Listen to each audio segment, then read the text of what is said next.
fordításra, ami vagyok, Svájcból jöttem. Ennyit nem kell még fordítani, ugye?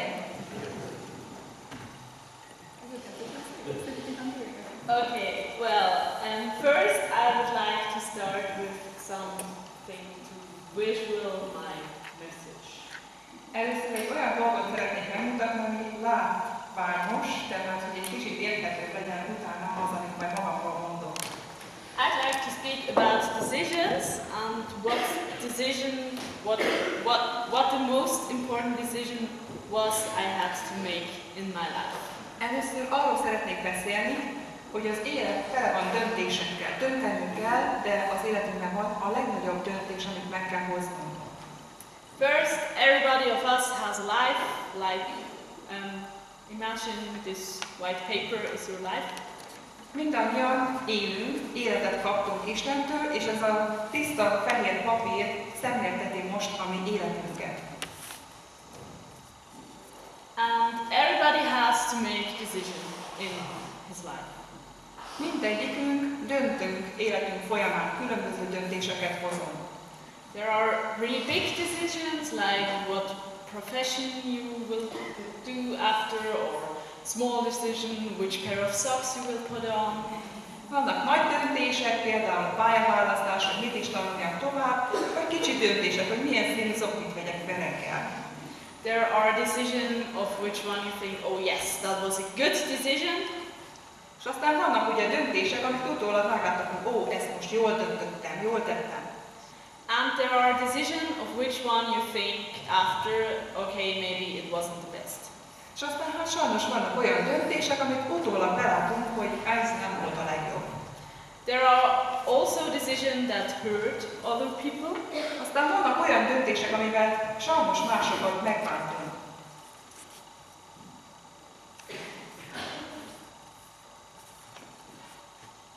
And some of your decisions, they even hurt the most close people around you, your best friends, your family. És aztán vannak olyan azok a döntések, amikor a leggyakrabban azokat bántjuk meg, akik a legközelebb állnak hozzánk, mert a családtagok, a barátaink. And maybe you don't want them to hurt. És nem szándékos ez, tehát nem akarsz nekik fájdalmat okozni.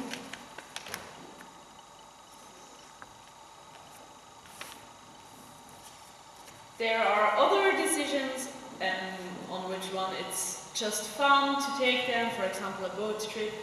Vannak olyan döntések is, amelyek csak azért döntünk, vagy afelől döntünk, hogy most éppen jól érezzük magunkat. Tehát például, hogy el akarunk menni ugye egy hajóútra, csónakázni, Körösre.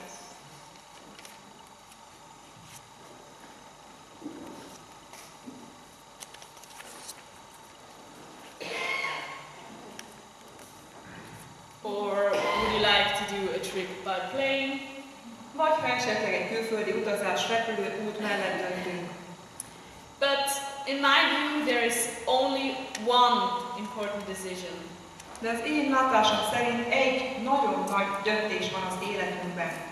Because with this decision it will be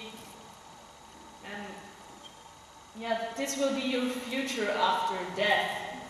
Mert ezzel a döntéssel gyakorlatilag azt döntöm el, hogy a halál után mi lesz vele. The only thing you have to ask yourself is, would you like to live your life with Jesus? Mert ez a döntés az, amikor eldöntjük azt, hogy az életünket Jézussal akarjuk-e élni, or without. Vagy Jézus nélkül. And it's important to think about this as early as possible. Nagyon fontos, hogy erről minél hamarabb döntsünk. Because you never know when the day when you will die is coming. Mert nem tudjuk azt a napot, az órát, amikor befejezzük az életünket. You don't know the year, the day, the time, you know nothing. Nem tudunk semmit az életünk végéről, nem tudjuk az évet, a hónapot, a napot, az órát. It could happen tomorrow. Még az is lehet, hogy holnap meghalunk.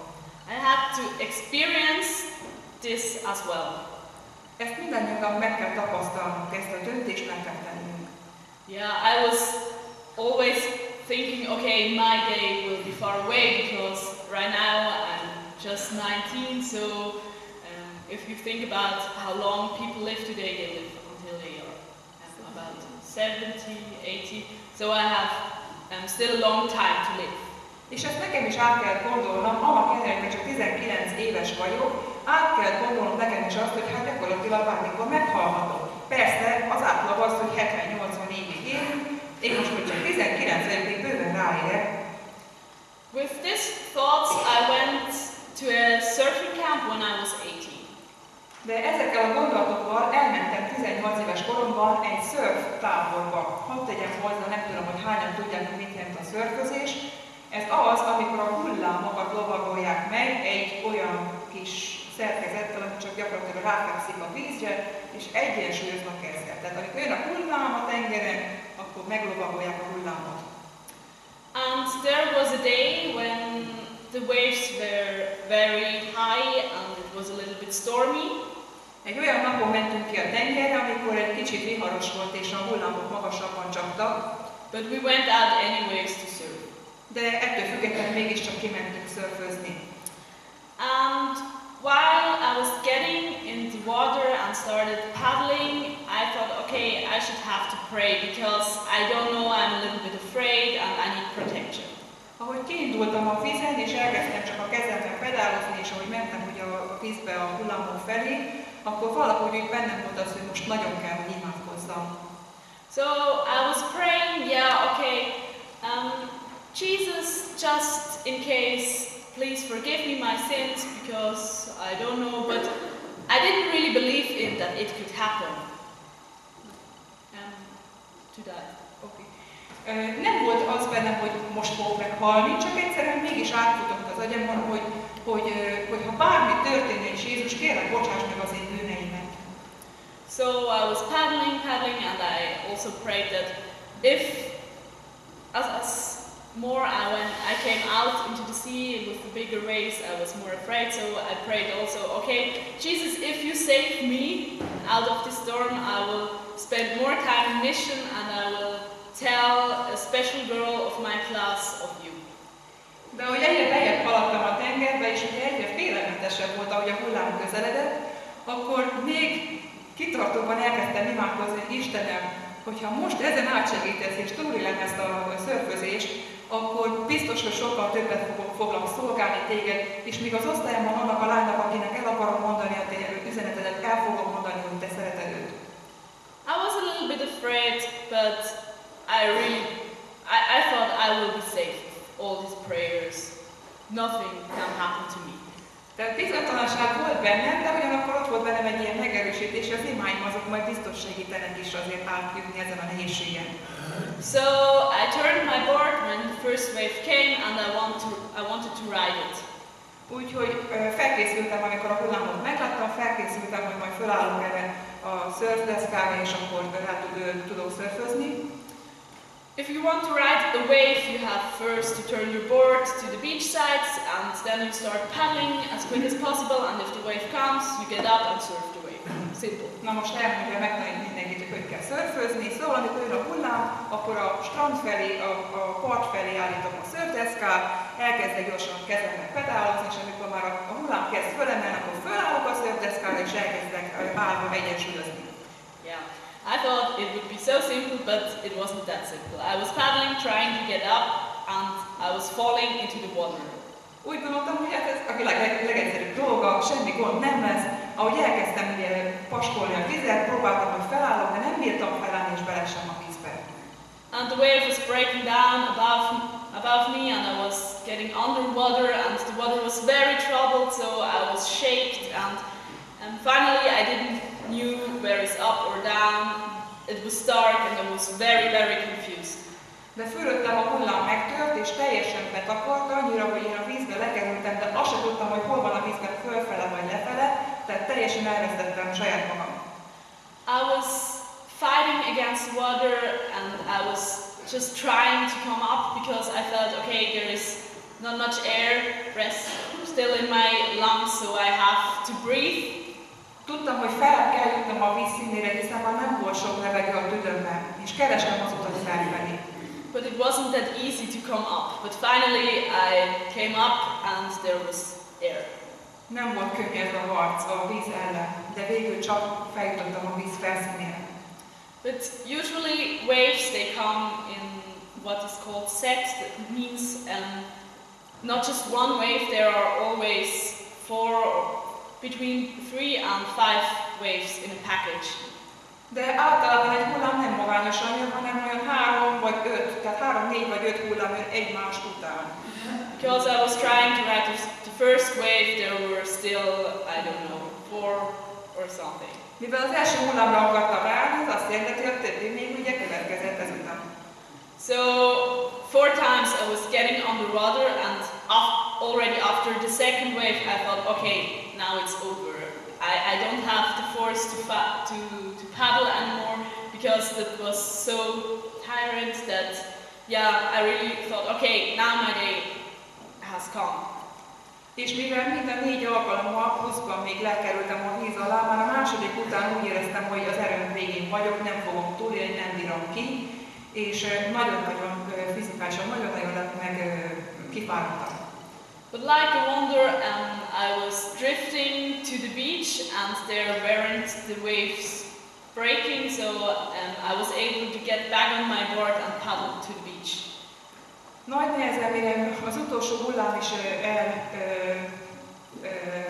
gyengébb már, és a víz viszonylag vízszintes volt, akkor már végre nagy nehezen rá tudtam feküdni a szörteszkára, és próbáltam kijutni a partra. When I reached the beach, I was trembling everywhere and I was crying because I was so shocked. Mire a partra jöttem, reszkedtem és sírtam, annyira érzelmileg megviselt ez az egész.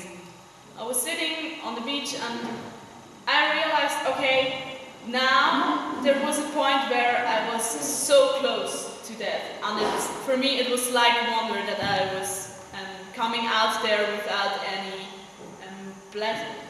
any aches or hurts, so I was well. Amikor ott a parton átgondoltam még egyszer, hogy mi mentem át, tudtam, hogy nagyon közel voltam a halálhoz. És az is egy csoda volt, hogy nem volt semmi ütés rajtam, nem fájt semmi.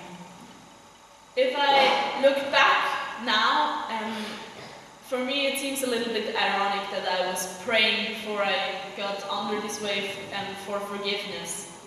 Így, ahogy visszagondolok rá, olyan érdekes az, hogy mielőtt a hullám jött volna, hogy ez átment a fejemen, hogy imádkozzam, kérjek bűnbocsánatot Istentől, és hogy imádkozzam akkor ott.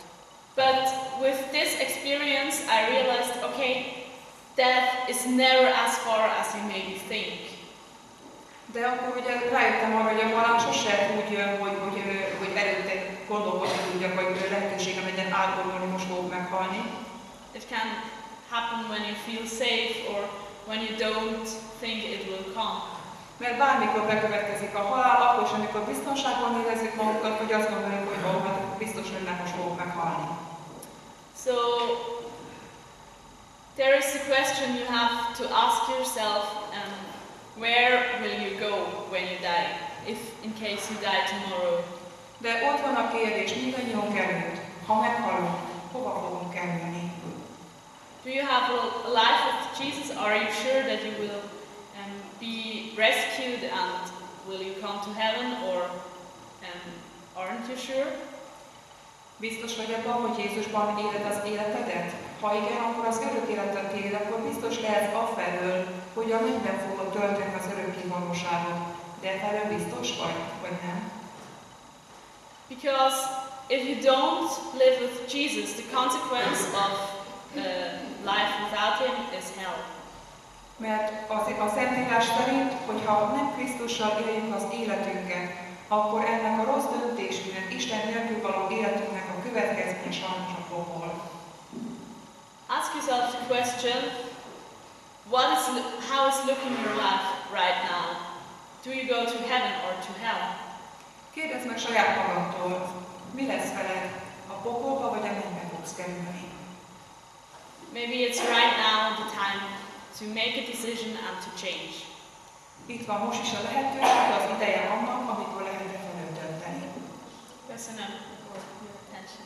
Köszönjük a figyelmet, annyit még azért hozzáteszek, hogyha valaki nagyon kíváncsi, ahogy eltépte a papírt, kijött belőle a kereszt, és a megmaradott kis papírdarabkából pedig ki lehet rakni ezt a szót, hogy pokol, angolul, hell.